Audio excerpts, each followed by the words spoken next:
A simple woman came to the pharmacy to buy medicine without which she couldn't survive.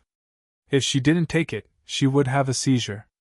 But they refused to sell it to her because of her appearance, because of her old, worn-out clothes.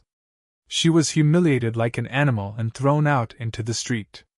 But a millionaire who happened to be passing by saw it all, and what he did next shocked everyone. She moved quickly, clutching her plastic-covered prescription in one hand and the rolled cuff of her sleeve in the other, where a red rash already bloomed.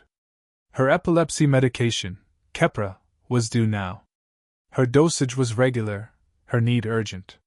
One missed dose and the seizure could hit her hard and without warning. The woman behind the polished counter barely looked up from her tablet. Her hair was a smooth helmet of blonde perfection, her nails as sharp and white as baby teeth. Her name tag read, Clarissa. Yes? Clarissa's voice was all veneer. I need to fill this, Janie said, setting the prescription on the counter. Right away, please. Clarissa looked at the paper. Then at Janie. Then again at the coat, its wet hem, its missing button. Her mouth twitched.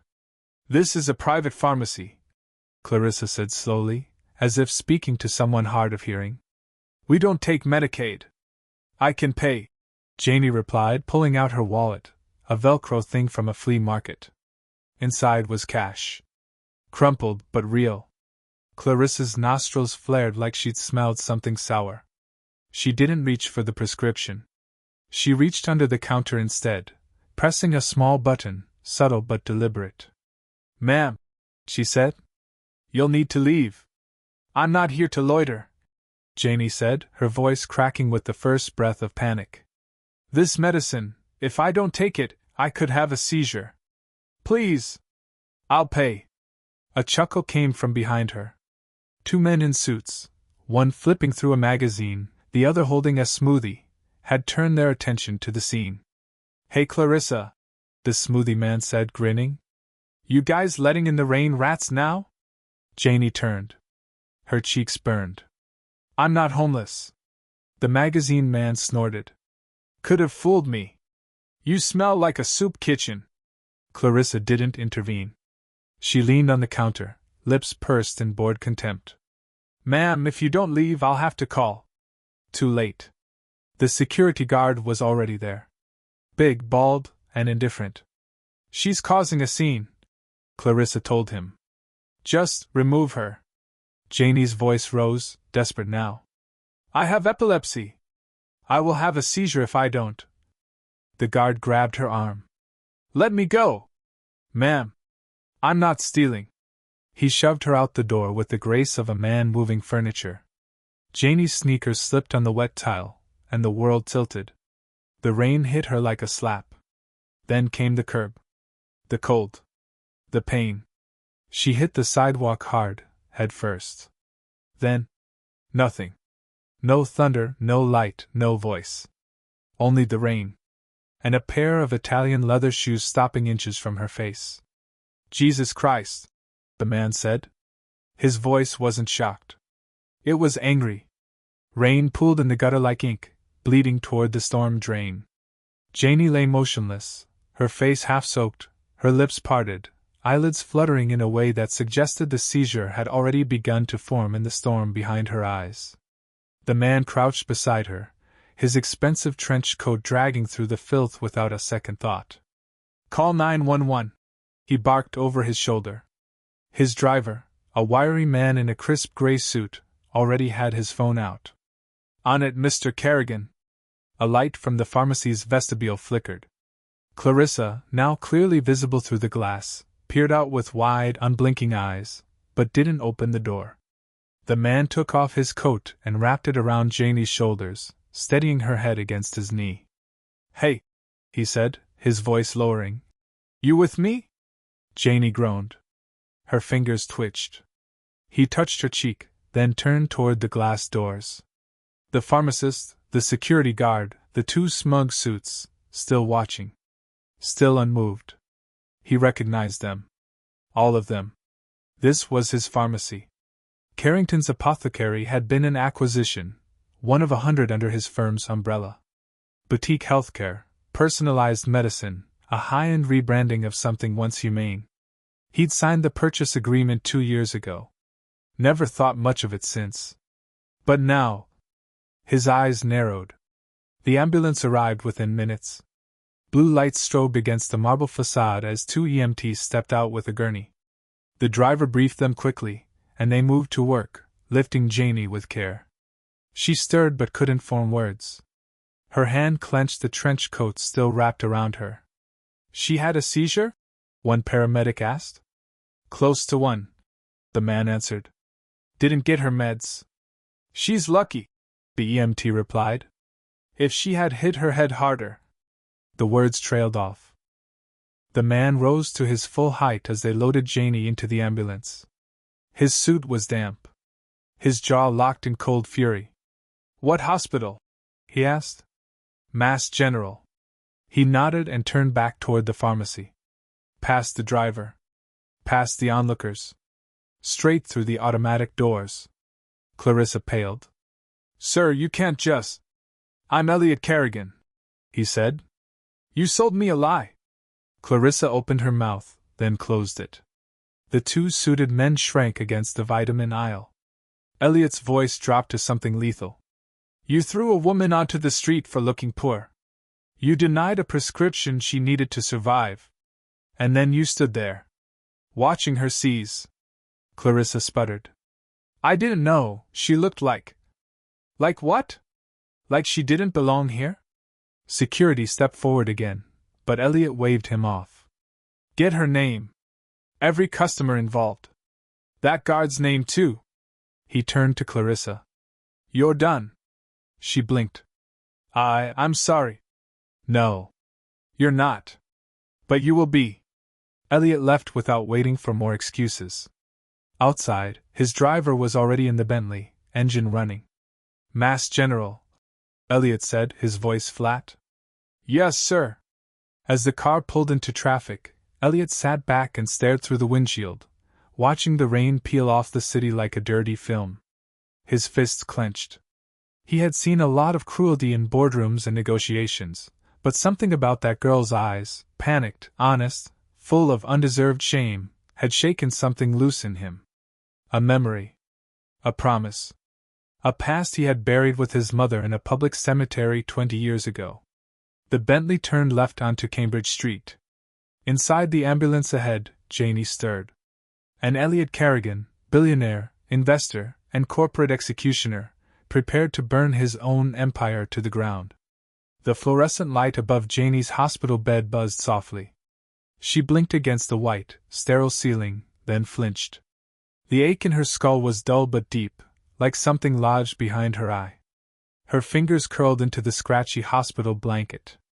For a moment, she couldn't remember where she was, or why the scent of antiseptic made her throat tighten. Then it all returned in a rush: the pharmacy, the sharp voices, the shove, the rain. Her heart thudded once, hard. A nurse entered. Young, kind-eyed. Hey, you're awake.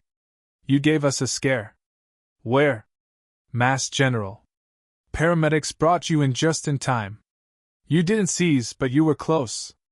Your blood pressure was through the roof. Janie licked her lips.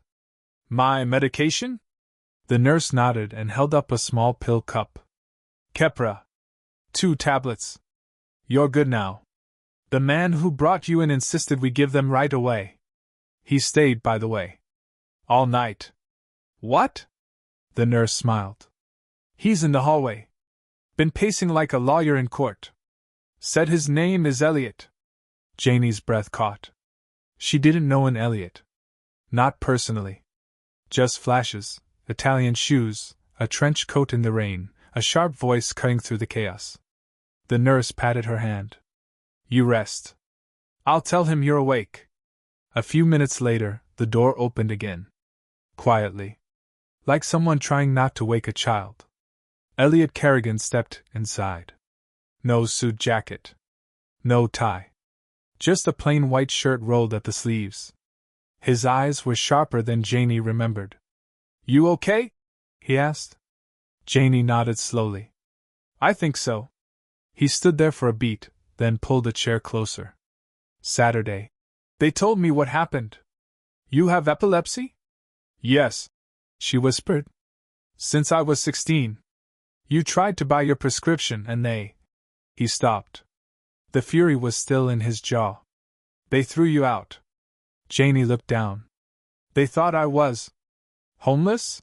He offered, voice low. Yeah. Elliot nodded.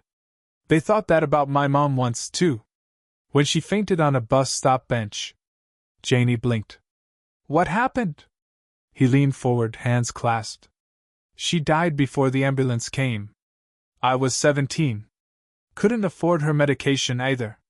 The silence that followed was heavy. You saved me, Janie said finally. Her voice broke. No, Elliot said gently. I just got there before it was too late. They sat together in the stillness, two strangers bound by a storm, a memory, and a glass pharmacy that didn't know who it had just underestimated. The next morning, Janie sat upright in the hospital bed, wearing a soft sweatshirt someone had left for her, a navy blue one, too big in the sleeves, smelling faintly of cologne. Her old coat had been taken away, likely still soaked and ruined. She watched as sunlight crawled across the tile floor, diluted by the gray sky beyond the window. Elliot returned just after 7, holding 2 coffees and looking far less polished than someone worth billions had any right to. I didn't know how you take it, he said, handing her the cup. So I guessed.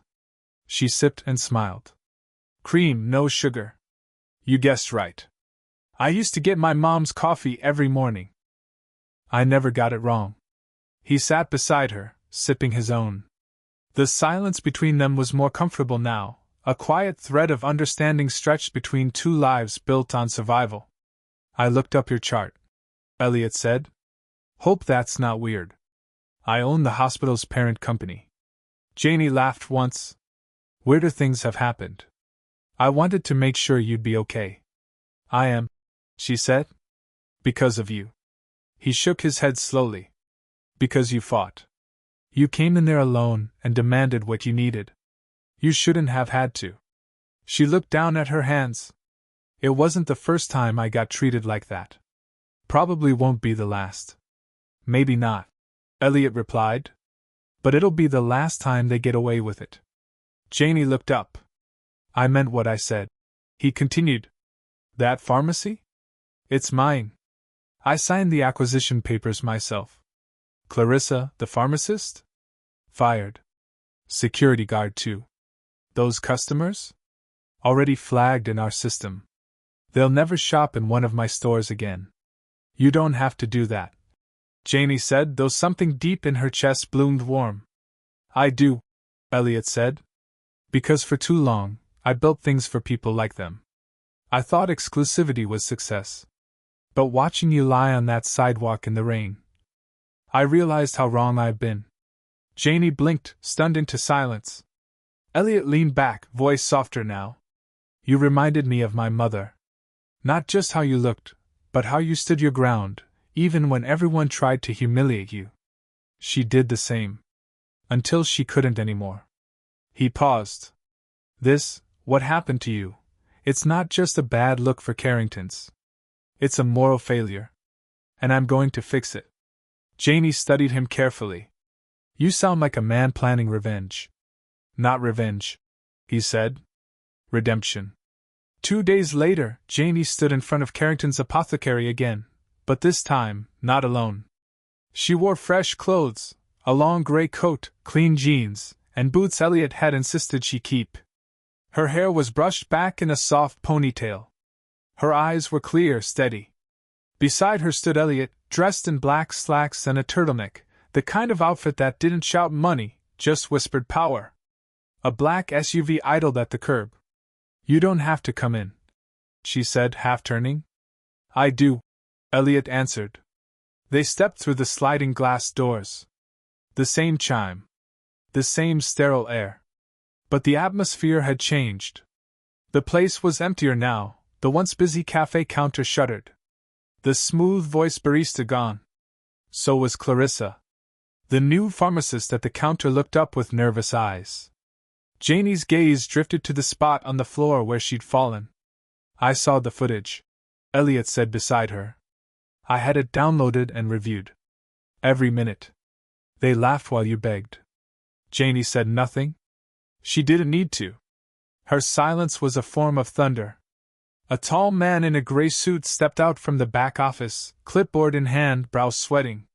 Mr. Kerrigan, we weren't expecting. You're the regional director.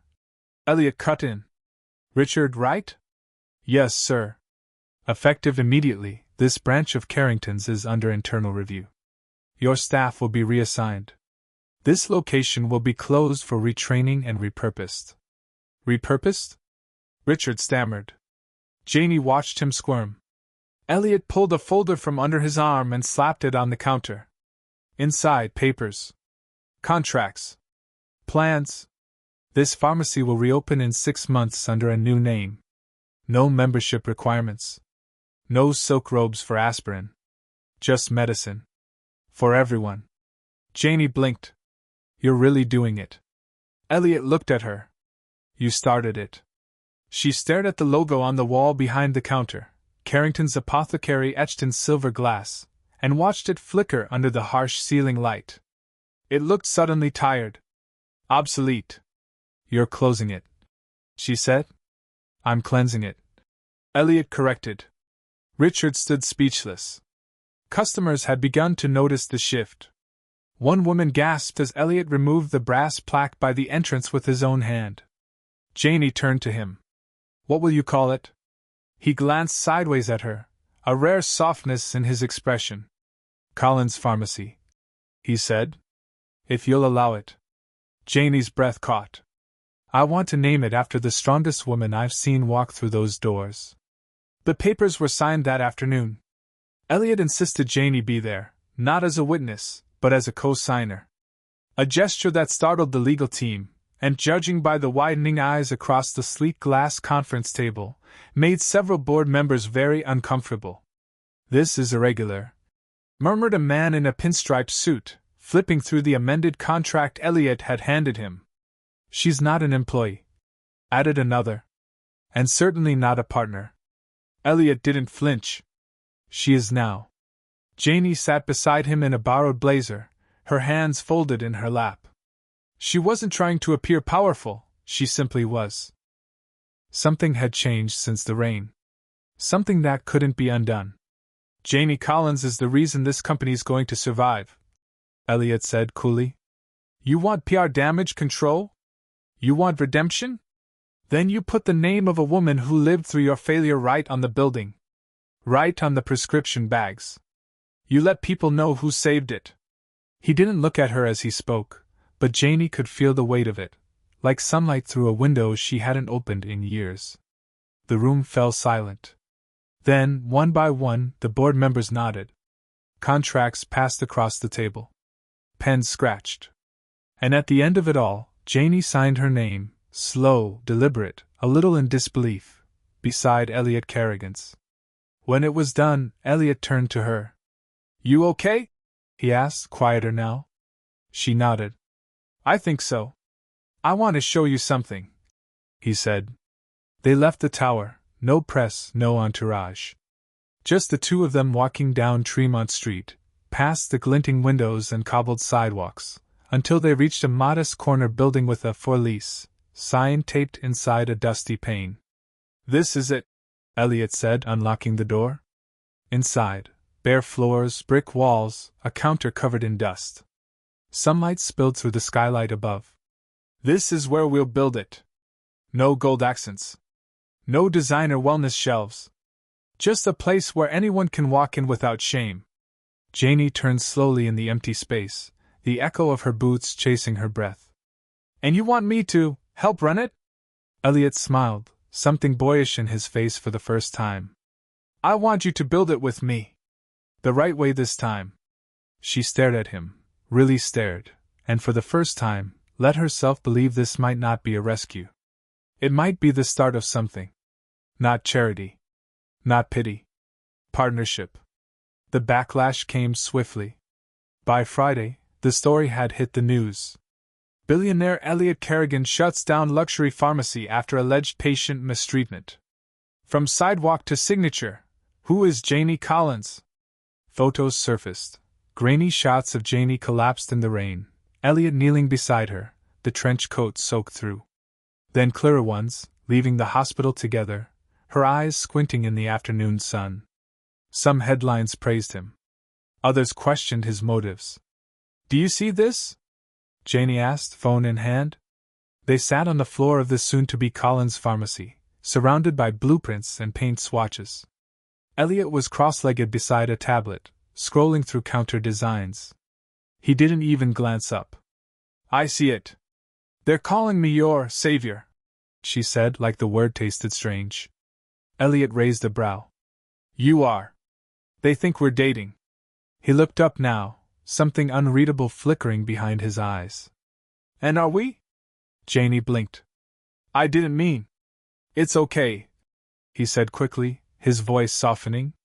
They want a story. They want neat boxes. She exhaled. I don't fit in any of their boxes. Good, he said, leaning back against the brick wall. They'll have to build new ones. They worked in silence after that, measuring shelves, planning signage, drinking coffee from mismatched mugs. Each hour felt easy. Natural. Like they'd been working on this place for years, not days. But outside their little world, the voices got louder. Reporters camped outside Elliot's building. Investors questioned his emotional detour. A particularly smug anchor on cable news sneered.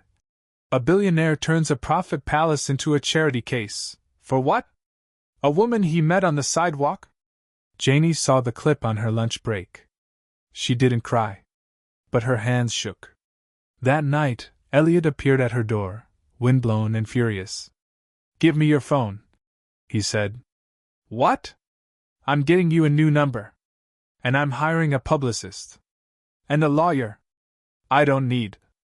You do, he interrupted. Because they don't get to rewrite your story. Janie stared at him.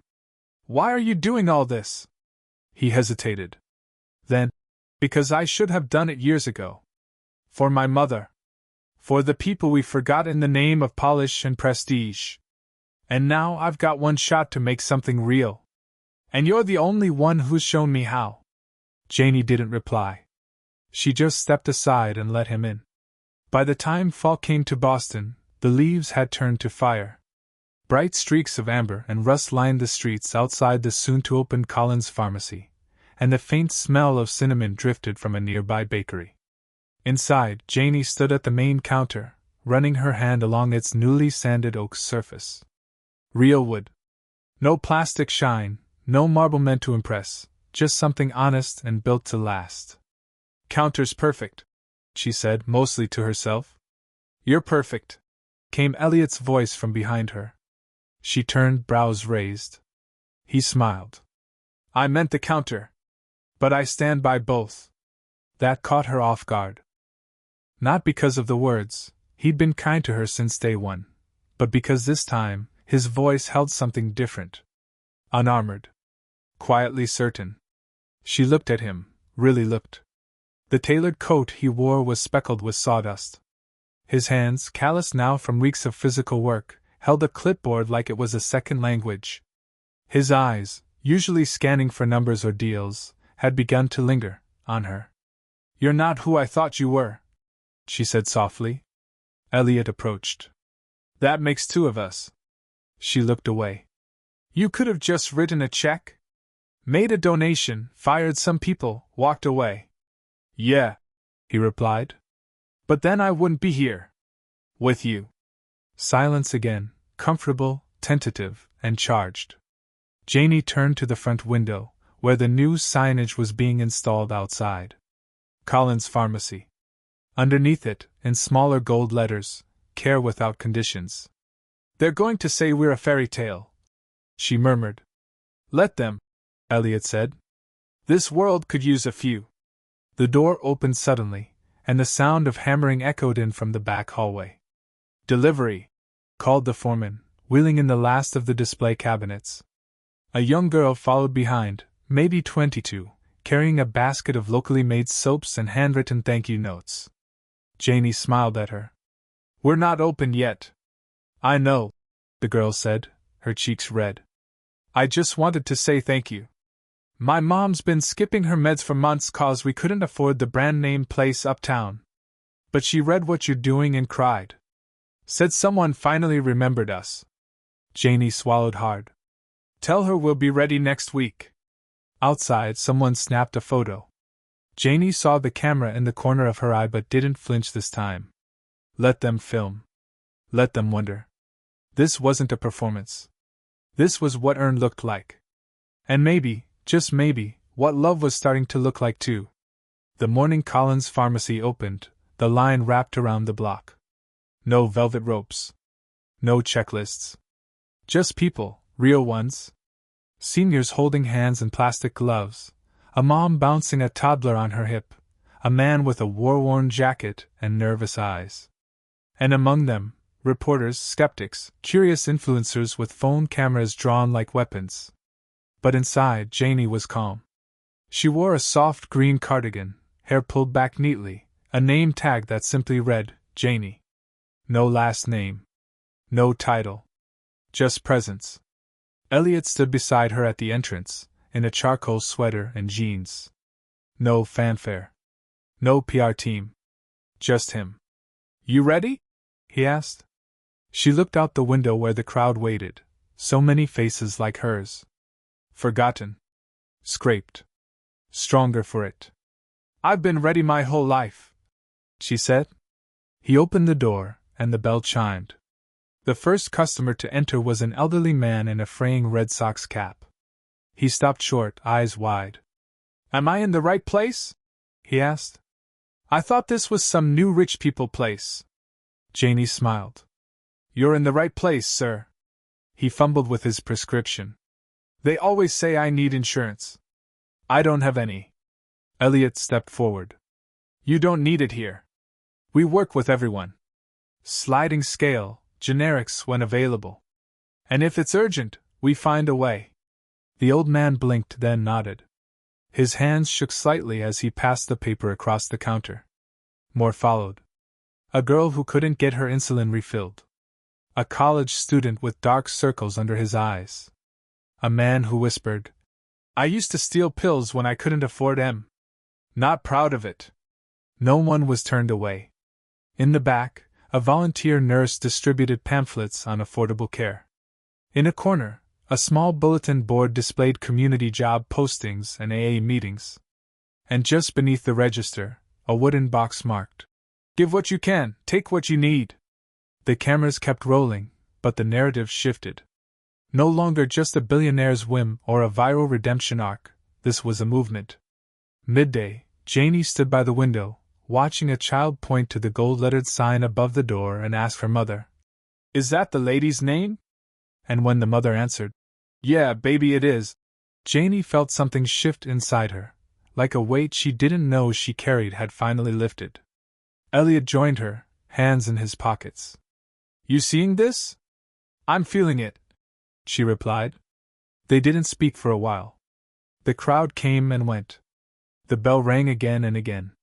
Then Elliot said quietly, I want to ask you something. And I don't want the world, or the cameras, or even this place to answer it for you. She turned to him. I want to know if I can walk through the rest of this life with you, he said. Not just build pharmacies. Build everything. With you. Janie stared at him, eyes wide, breath catching. Elliot. No pressure, he said, grinning slightly. But I've got a good feeling. She laughed softly. Me too. It rained on the day of their wedding. Not a storm, not a downpour, just the kind of soft, silver drizzle that makes everything feel quieter, more sacred. Like the world had paused its noise to listen in. They kept it small. No guest lists that stretched for miles. No celebrities. No press. Just the garden behind the new Collins Community Clinic, an extension of the pharmacy funded in part by a now disbanded luxury wellness fund Elliot had dismantled piece by piece. There were folding chairs, wildflowers in mason jars, and a canopy of soft gray clouds. Janie wore an ivory dress with sleeves that whispered against her skin. Her hair was pinned up loosely, with a single strand falling down the side of her cheek. Elliot wore no tie. Just a navy suit, and that same expression he wore the day she first opened her eyes in the hospital bed, part awe, part ache. They stood facing each other in front of a small group, the pharmacist who replaced Clarissa, the old man in the Red Sox cap, the mom with the toddler, even the war veteran who now volunteered part-time at the counter. "I never expected to find you in a place like that," Elliot said softly, voice barely carrying over the sound of rain on leaves. "But now that I have, I know why I built all those places. It was always leading to you." Janie smiled, her eyes shining. "I thought I was invisible. That no one saw me. But you did. Not when I was clean or confident or dressed up, just me. Lying on the street, soaked and shaking, and you didn't look away." They didn't exchange rings right away. First, they each placed one hand on the ribbon-bound folder between them, the deed to the clinic and pharmacy, now co-owned in full. Not a gift. A partnership. When the vows were said, and the modest applause faded into raindrops, Janie kissed him beneath the archway of wild ivy. Her fingers tangled in his damp curls, and the world, so often cruel, sharp, unrelenting, went still. No photographers. No news vans. Just them. Later, after the cake and stories and gentle goodbyes, they returned home to the apartment Elliot no longer kept hidden away on Beacon Hill, a place that smelled like pine and coffee and something new. That night, Janie sat beside him, curled in a blanket, her head against his shoulder. "You ever think about what would have happened if you hadn't stopped that day?" she asked. He didn't answer right away. "I don't," he said finally. "Because it doesn't matter. I did." She smiled and tucked her feet beneath her. "The sign outside still makes me nervous." "Why?" "It's my name." Elliot turned to her, brushing a strand of hair behind her ear. "It's a name worth saying," he whispered. "And no one will ever make you feel small for it again." Outside, the city buzzed. Neon signs blinked, taxis passed, and the pharmacy light glowed steady in the distance, no longer a false beacon of luxury, but a soft light in a dark street. And behind that glass, under the glow of quiet dignity, someone new was already stepping in. Soaked from the rain. Nervous. Holding a paper prescription like a lifeline. They wouldn't be turned away. Not anymore. Not ever again.